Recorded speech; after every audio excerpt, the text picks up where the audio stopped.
दोस्तों, आज का टॉपिक है सास और ननदे भी किचन का काम संभालेंगी, एक ही इंसान क्यों रसोई में लगे। बहुत ही अच्छी कचौरियाँ बनाई है गुंजन ने तो आते ही रसोई संभाल ली। गुंजन की सास गुंजन के हाथ के बने खाने की तारीफ अपनी ननद से कर रही थी। शादी के बाद पहली बार तुम्हारी बुआ सास रहने आ रही हैं, उनकी खातिरदारी में कोई कमी मत रखना, आखिर वो भी इस घर की बेटी है। जी मम्मी, मैं ध्यान रखूंगी, गुंजन ने यह कहकर कमर कस ली। संयुक्त परिवार में पली बड़ी गुंजन किचन के काम में शुरू से कमजोर थी। उसे पढ़ाई लिखाई के साथ पेंटिंग बनाने का भी शौक था। जब से शादी होकर वह ससुराल आई थी, सबकी फरमाइशें पूरी करने की कोशिश करती थी। शुरू में उसे सब अच्छा लगता था, पर जब वह अकेली ही रसोई में लगी रहती तो उसके अखरने लगता। मायके में माँ और छोटी बहन भी बराबर से मदद करती थी। कोई भी डिश बनानी हो तो चाची ताई सब मिलकर बनाते थे। यहाँ सास और ननद तो थी, पर कोई रसोई में नहीं आती थी। उसे लगने लगा था कि खाना बनाने के अलावा उसका और कोई काम नहीं था। शादी के कुछ दिनों बाद ही सास ने फरमान से दे दिया कि सुबह जल्दी उठकर नहाकर रसोई में लग जाए। रोहित के पापा को 6 बजे चाय चाहिए। रात को देर तक जागने की वजह से सुबह जल्दी उठकर 6 बजे चाय बनाने के लिए उसे 5:30 बजे उठना होता। फिर बाकी लोगों के लिए नाश्ता बनाना, टिफिन पैक करना, खुद के और सास के लिए रोटियां बनाना, यही उसका रोज का रूटीन बन गया था। ननद की पढ़ाई पूरी हो चुकी थी, वह रसोई में झांकती तक नहीं थी। सास भी गर्व से कहती, गुंजन ने आते ही रसोई संभाल ली।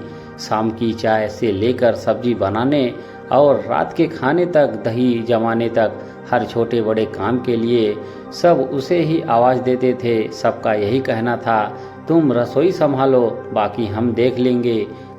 गुंजन का पेंटिंग बनाना भी छूट गया था।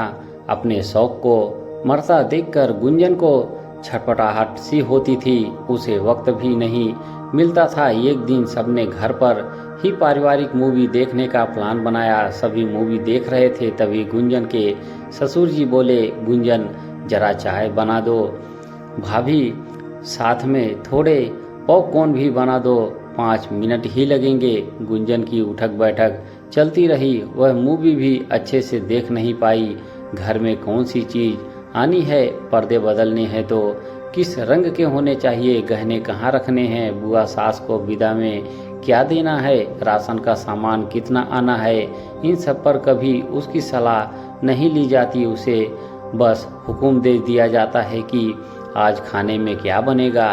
जब कभी सभी बाहर घूमने जाने का प्लान बनाते तो कौन सी साड़ी पहननी है, किसी की बर्थडे एनिवर्सरी पर क्या उपहार देना है, ये सब भी सास ननद ही तय करती थी। घर की सजावट हो या सामान की खरीदारी, उसकी कोई भागीदारी नहीं होती थी। उसे कभी ना तो बताया जाता, ना ही उससे सलाह ली जाती। वह तो बस रसोई में कैद होकर रह गई थी।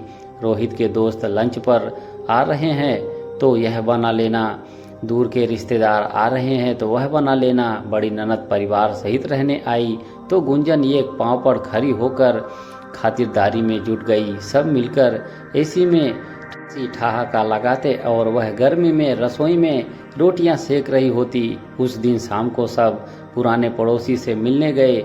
नंदे भी सज धज के तैयार हो गई। सास ने खाने का पूरा मेनू थमा दिया। हम लोग सब मिलकर आते हैं, तुम रात का खाना बनाकर रखना, तुम्हें ले चलते पर फिर देर हो जाएगी, खाना भी बनाना है। उन्हें कहा चाय पर भी सारे परिवार को बुलाया है। गुंजन ने कुछ नहीं कहा, लेकिन यही सोचा कि सारे परिवार में तो मैं भी आती हूँ। ननद अपने छोटे बच्चों को भी छोड़ गई और उन्हें संभालते हुए गुंजन ने बड़ी मुश्किल से सारा खाना बनाकर रखा। उसका भी मन था सबके साथ बाहर जाने का, उन आंटी से मिलने का जिनके किस्से वह सास ननद से सुना करती थी।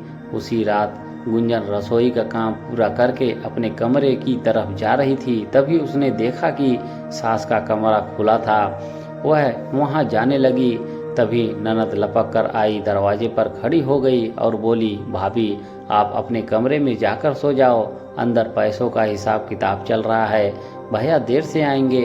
यह सुनकर गुंजन को बहुत बुरा लगा। मैं भी तो घर की सदस्य हूँ, मुझसे क्यों दुराव पिछाव चल रहा है। ऐसे तो कहते हैं बहू घर की लक्ष्मी होती है और मुझे ही अपने घर में पराया बनाना जा रहा है। गुंजन ने जबरदस्ती अंदर कदम रखा। सभी हक्के बक्के रह गए।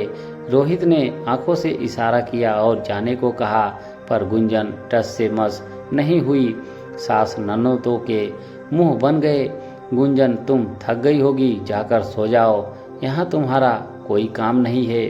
सारा परिवार यहाँ बैठा है तो मुझे भी यही सबके साथ बैठना है। गुंजन हक से बोली। गुंजन, सुबह बड़ी दीदी जाएंगी, उनके ट्रेन के सफर के लिए तुम्हें खाना भी बनाना है। खाना खाना और बस खाना। क्या मुझे आप लोग सिर्फ खाना बनाने के लिए लाए हो? क्या मैं घर के बाकी मामलों में नहीं बैठ सकती? दोनों दीदी बैठी हैं तो मैं यहाँ नहीं बैठ सकती? मैं भी इस घर की सदस्य हूँ, मुझसे अलग ये परिवार नहीं है। मैं भी अपना घर छोड़कर आई हूँ, बराबर दुख सुख की साझेदार हूँ। आखिर बहुओं को घर के आर्थिक मामलों में क्यों शामिल नहीं किया जाता? अगर रसोई की जिम्मेदारी दी जाती है तो बाकी जिम्मेदारियों से क्यों वंचित रखा जाता है? आपको बहू नहीं बावर्ची चाहिए, जो बस आप लोगों के इशारे पर सुबह दोपहर रात खाना बनाती रहे। मेरा मन भी करता है बाजार जाने का, कुछ घर के लिए सजावटी सामान लाने का। शादी के बाद रसोई की जिम्मेदारी तो बड़ी जल्दी सौंप दी जाती है, लेकिन घर की बाकी जिम्मेदारियों में शामिल करने में सालों लग जाते हैं। बहू को घर का हिस्सा मानने में इतनी देर क्यों लगती है?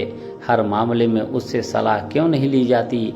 रसोई तो आते ही सौंप देते हैं, घर सौंपने में इतना वक्त क्यों लगता है?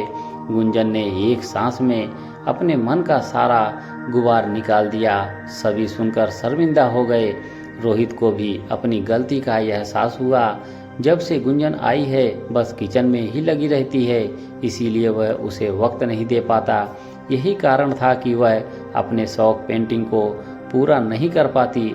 सबने मिलकर यह तय किया कि अब से सास और ननदें भी किचन का काम संभालेंगी, ताकि गुंजन को अपने लिए और रोहित के लिए वक्त मिल सके। सब घर सबका है, खाना सबको है, तो एक ही इंसान क्यों रसोई में लगे? दोस्तों, जरूरी नहीं कि सबकी किस्मत गुंजन जैसी हो, लेकिन उसके ससुराल वालों ने समझदारी दिखाई और गुंजन को उसका हक दिया। आप भी अगर किसी ऐसी स्थिति में हो तो अपनी बात सामने रखना जरूरी है। दोस्तों, कहानी आपको कैसी लगी कमेंट बॉक्स में ज़रूर लिखें। धन्यवाद।